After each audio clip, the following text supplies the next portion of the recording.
Hey there everyone! Welcome to the channel. Today I'm going to guide you through checking the bootloader lock unlock status on your Xiaomi device. Let's dive right in. First things first, grab your Xiaomi phone and fire up the Settings app. Now tap on About Phone. From here, locate the option called MIUI version.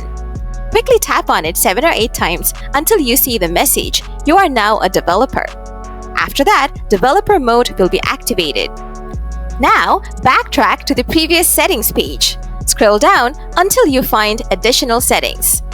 Then scroll a bit further and you'll spot developer options. Give it a tap. Scroll down a little more and locate Mi Unlock status. Tap on it. Then hit the Agree button. Now, if your phone's bootloader is locked, you'll see the message, "The device is locked here." But if it's unlocked, you'll see the message, "The device is unlocked." And there you have it. That's how you check the bootloader lock unlock status on any Xiaomi phone. If this video helps you out, don't forget to hit that like button. Any questions? Drop them in the comments below and I'll get back to you real soon. Thanks for tuning in and I'll catch you in the next one.